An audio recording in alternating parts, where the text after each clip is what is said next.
नमस्कार दोस्तों। मेरा नाम है विजय कुमार। आप देख रहे हैं कॉमिक्स पिटारा चैनल को। तो चलिए दोस्तों, बाकेलाल की इस हास्य और मजेदार कॉमिक्स को शुरू करते हैं, जिसका नाम है बैद बाकेलाल। आप देख सकते हैं इसका कवर पृष्ठ, जो कि कुछ इस तरह का है। देख सकते हैं।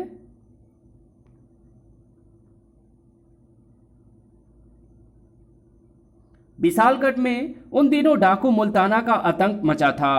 भिक्षाम दे, भिक्षा ग्रहण करे बाबा। तेरे शरीर पर तो खूब गहने हैं। तेरे भड़कीले वस्त्र बता रहे हैं बालिके कि तेरे घर में मुझे खूब माल मिलेगा। खबरदार, मैं मुल्ताना डाकू हूं। शोर मचाया तो प्राण ले लूंगा। चुपचाप भीतर चल। भीतर आकर मुल्ताना डाकू ने उस स्त्री को बांधकर एक ओर डाल दिया और ऋषिवेश में डाकूगिरी करना कितना सरल है। किसी को भी मुझ पर संदेह नहीं होता और मैं घर घर घूमकर पता लगा लेता हूं कि मुझे कहां अधिक माल मिलेगा। भागो। विशालगढ़ में ऋषियों के लिए बना है ये तपोवन, जहां कोने कोने में ऋषियों का निवास है। मैंने इस खोखले ब्रिज के पास अपना निवास बना रखा है ताकि धन छुपाने में दुविधा ना हो। अब मैं यहाँ विश्राम करता हूँ, किंतु आज डाकू मुल्ताना के सितारे गार्दिश में थे। आखिर पकड़ा गया ना दुष्ट डाकू मुल्ताना। कौन हो तुम? मैं विशालगढ़ का सेनापति हूँ। तूने क्या समझा था कि ऋषिवेश में तू राजा विक्रम सिंह को धोखा दे देगा? महाराज की ही योजना के मुताबिक मैं यहाँ ऋषि के भेष में अपने सैनिकों के साथ कई दिनों से तेरी खोज कर रहा था। पर तुमने मुझे पहचाना कैसे? पूरे उपवन में एक तू ही ऐसा ऋषि था जो कभी ईश्वर का स्मरण नहीं करता था और हमेशा विश्राम करता था, खाता पीता रहता था। तेरे जाने के बाद हमने तेरे इस खोखले वृक्ष में भरे चोरी के सामान को भी देख लिया था। अब तू पीसेगा कारागार की चक्की। जरूर पीसूंगा, लेकिन जिस दिन फरार हो गया उस दिन राजा को सबक सिखा दूंगा कि डाकू मुल्ताना को पकड़ना कितना भारी पड़ता है। ग्रर्र। राजा विक्रम सिंह ने डाकू मुल्ताना को दिया आजीवन कारावास का दंड। ले जाओ इस दुष्ट को चूहों वाली काल कोठरी में। इसे भोजन भी 3 दिन का बासी मिलेगा। राजा, कम से कम खाना तो दे ताजा। बासी खाना खा खा कर मैं बीमार पड़ जाऊंगा। मुझसे शत्रुता तुझे महंगी पड़ेगी राजा। ग्रर्र। तू बीमार पड़ जाएगा तो तेरा इलाज करेगा हमारा राजवैद्य औषधि सिंह। वैद बाकेलाल। हास्य सम्राट बाकेलाल का रोमांचक कॉमिक विशेषांक संजय गुप्ता पेश करते हैं। पुस्तकों के ज्ञान का होना हर किसी के लिए महत्वपूर्ण है। पंडित पुस्तकों का अध्ययन करके ही पंडिताई करता है। राजा राजनीति में सिद्धहस्त होता है। व्यापारी व्यापार में सफल होता है। और मेरी सफलता का रहस्य भी है ये पुस्तकें, वैद्यगिरी रोगनाशक जड़ी बूटियां, जिसमें से एक है वैद्यगिरी नामक यह पुस्तक। इस पुस्तक में नाना प्रकार के रोगों के उपचार में प्रयोग होने वाली जड़ी बूटियों, उनके इस्तेमाल एवं उनकी पहचान के विषय में समस्त जानकारी है। तो इस पुस्तक अवैधगिरी में रोगों को फैलाने की जिम्मेदारी, जड़ी बूटियों, उनके इस्तेमाल एवं उनकी पहचान के विषय में समस्त जानकारी उपलब्ध है। राजवैद्य के पद पर मैं इन्हीं दोनों पुस्तकों की कृपा से ही आज तक टिका हुआ हूँ। जय हो वैद्यगिरी, जय हो अवैधगिरी। बहुत दिनों से मैं देख रहा हूं कि राजमहल में कोई भी रोगग्रस्त नहीं हुआ। कहीं ऐसा ना हो कि महाराज मुझे नौकरी से ही निकाल दे। आज मैं अपनी अवैधगिरी का थोड़ा सा चक्कर महाराज पर चलाता हूं।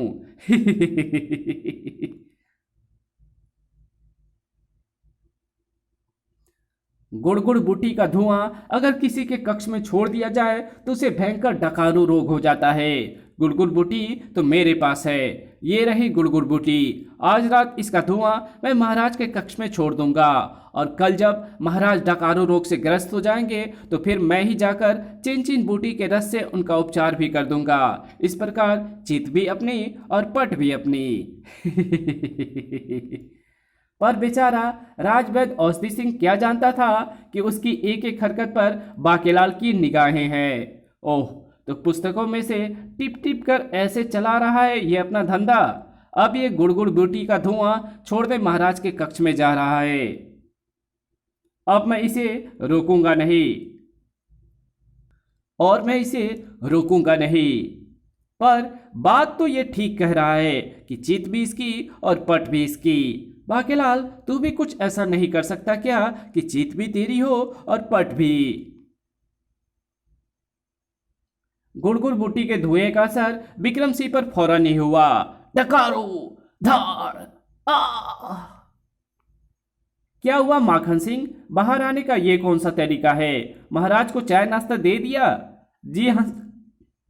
जी हाँ सेनापति जी, वही तो देने गया था, पर महाराज के मुंह से निकली डकात ने मुझे बाहर उछाल फेंका।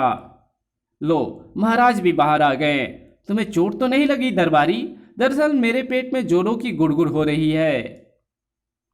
लगता है बदहजमी हो गई है। सेनापति, राजवैद्य को फौरन बुलाओ। बर्र।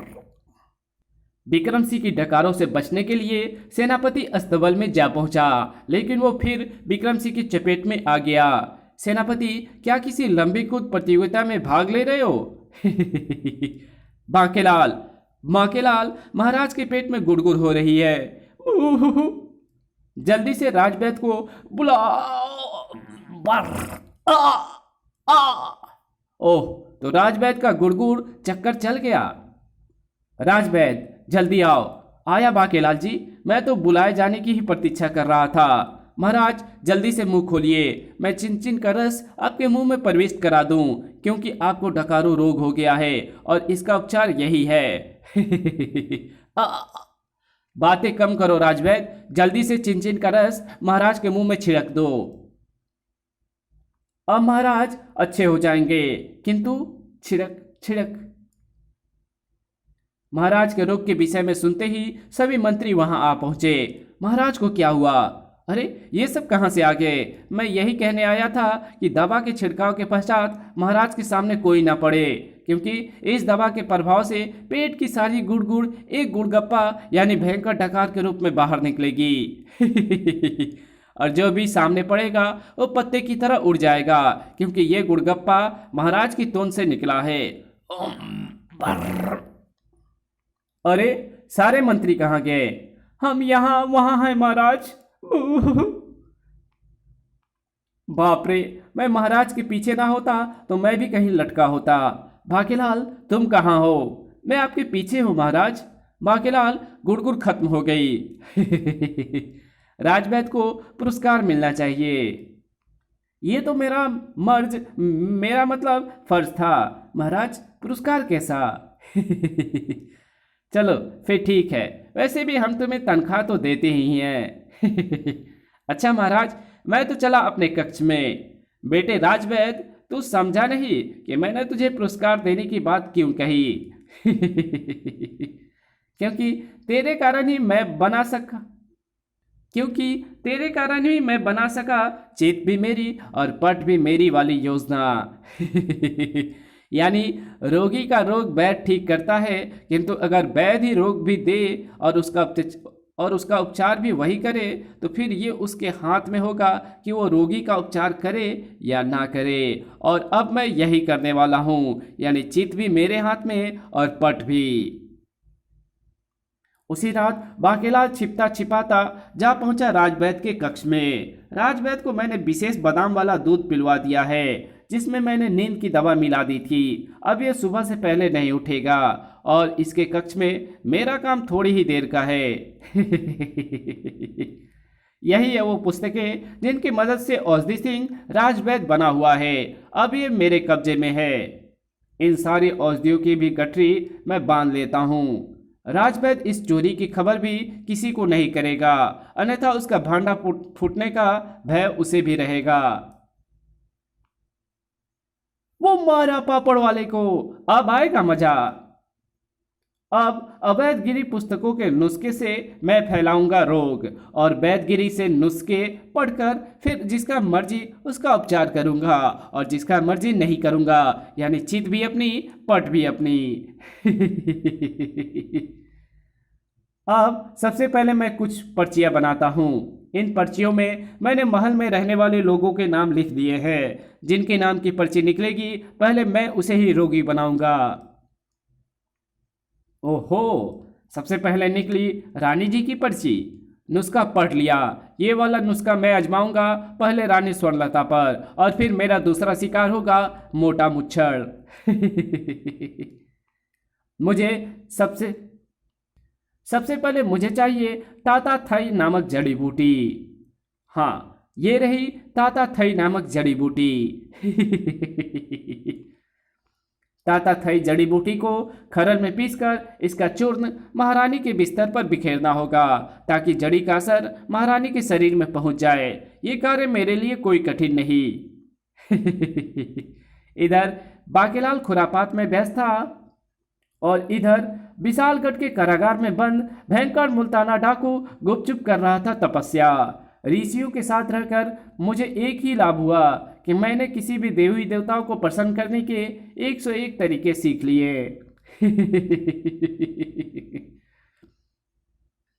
राजा से बदला लेने के लिए वो तरीका अब मेरे काम आ रहे हैं। मैं पिछले कई दिनों से कर रहा हूं ताबड़तोड़ देव की तपस्या। किसी भी वस्तु का टूटना या ना टूटना ताबड़तोड़ देव की ही इच्छा पर निर्भर है। बाकीलाल की खुरापात भी असर दिखाने लगी।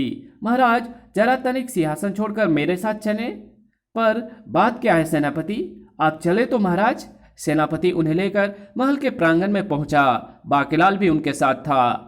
वो देखिए महाराज, महारानी जी किस प्रकार आपकी बनी बनाई इज्जत का कचरा कर रही हैं। बरेली के बाजार में झुमका गिरा रे। वाह वाह। ओह, मैं तो भूल ही गया था। ये रोग अवश्य ही महारानी को ताता थाई जड़ी बूटी से लगा है। अब आएगा मजा। राजा विक्रम सिंह के क्रोध का ठिकाना ना रहा। रानी, ये क्या मजाक बना रखा है? कल तक तो तुम्हारे पाँव में असहनीय पीड़ा हो रही थी। महाराज, मैं की करा, पीड़ा तो हो रही थी परंतु मुझे नृत्य की खुजली भी हो रही है। कमर बार बार ठुमके लगाने को मचल रही है। ये देखिए, कमर ने फिर जोरदार ठुमका लगाया। तड़ाक ठुमका। मेरे पांव अपने आप थिरक रहे हैं। ताता थई मधुबन में राधिका नाची थी और मैं नाची विशालगढ़ में। महाराज, अब जब मैं नृत्य कर रही हूँ तो दर्शकों का होना आवश्यक है, इसलिए मैंने दास दासियों को भी बुला लिया। ये तो आपने अच्छा किया महारानी जी। ओढ़ ली चुनरिया मैंने तेरे नाम की। बाकीलाल, महारानी को क्या हो गया है? महाराज, मुझे तो ये कोई रोग ही लग रहा है, जैसे कल आपको डकारू रोग हो गया था और आप डकारे मारने लगे पड़े थे। तो फिर सेनापति खड़े क्यों हो? राजवैद्य को बुलाओ। अभी किसी सैनिक को भेजकर बुलवाता हूँ महाराज, क्योंकि मुझे तो महारानी जी का नृत्य देखने में मजा आ रहा है। ऐसे लग रहा है जैसे घोड़ी बिदक गई हो। राजवैद्य फौरन ही वहां आ पहुंचा। कांटों से खींच के यहाँ चल, तोड़ के बंधन बांधी पायल, आज फिर जीने की तमन्ना है। बाकीलाल जी, मुझे ये ताता थाई रोग के लक्षण लग रहे हैं। राजवैद्य, फौरन उपचार करो। मैं जड़ी बूटी लेकर अभी आता हूँ, तब तक आप नृत्य का आनंद लें। जल्दी आना। बेटे राजवैद्य, इस रोग का उपचार बताने के लिए तेरे वैद्यगिरी की पुस्तक तो मेरे पास है। अपनी पुस्तकें गायब देखकर तो राजवैद्य के पांव तले से जैसे जमीन निकल गई। पुस्तकें कौन ले गया? वैद्यगिरी की पुस्तक के बिना मैं रानी जी के रोग का उपचार कैसे करूंगा? बेटे राजवैद्य, अब अपना बोरिया बिस्तर बांधना आरंभ कर। उधर विक्रम सिंह के सब्र का बांध टूट रहा था। राजवैद्य, जड़ी बूटी लेकर आ क्यों नहीं रहा? हाँ महाराज, वो देखिए, अब तो सबने पैसे भी लुटाने आरंभ कर दिए हैं, जैसे पेशेवर नर्तकियों पर लुटाए जाते हैं। जो मैं होती राजा बन की बंदरिया। तभी एक दरबारी ने आकर बताया, महाराज, राजवैद्य वन में छिछोरी बूटी लाने गया है, आने में थोड़ी देर लगेगी। छिछोरी बूटी? पर इसका इलाज तो ताक ताक धीना बूटी है, मैं अभी लेकर आता हूँ। बाकेलाल ताक ताक धीना बूटी लेकर लौटा। महारानी जी, मुंह खोलिए और इस चूर्ण को सटक जाइए। चूर्ण जीभा पर आते ही अब मेरा मन नृत्य करने को नहीं कर रहा है। इसी के साथ ही कई दिनों से मेरे पाँव में हो रही असहनीय पीड़ा भी समाप्त हो गई। वाह, चलो भाई चलो, खेल खत्म। किंतु बाकेलाल, तुमने वैदगिरी कब से आरंभ कर दी? मुझे वैदगिरी कहाँ आती है महाराज, पर अभी अभी अचानक ऐसे लगा जैसे आ गई हो और मैं महारानी जी का उपचार कर सकता हूँ। ऐसे चमत्कार मेरे साथ क्यों नहीं होता? बाकेलाल, इसी बात पर एक पुच्ची तो कम से कम दे ही दे। पुच्छ, बच्चू विक्रम सिंह, ले ले पुच्ची, पर याद रख तेरी बारी भी आने ही वाली है। बस जरा किसी बढ़िया सी जड़ी बूटी का विवरण मुझे अवैधगिरी की पुस्तक में मिल जाए। और महारानी का उपचार तो मैंने कर दिया, पर तेरा नहीं करूँगा। इस कहानी को यहीं ख़त्म करते हैं। इसके आगे कहानी पढ़ेंगे इसके पार्ट 2 में, तो मिलते हैं इसके दूसरे पार्ट में। तब तक के लिए बाय। वीडियो अच्छी लगी तो इस वीडियो को लाइक कर देना, चैनल पर नए हो तो चैनल को सब्सक्राइब कर बेल आइकन को ज़रूर प्रेस कर देना, और जहाँ इस वीडियो की ज़रूरत हो वहाँ इसको शेयर ज़रूर कर देना। Thanks for watching my videos. और मेरे दूसरे चैनल डिवाइन टेक्नोलॉजी और टॉप 10 पिटारा को भी ज़रूर से सब्सक्राइब कर देना। तो मिलते हैं आपसे इसके दूसरे पार्ट में, तब तक के लिए बाय।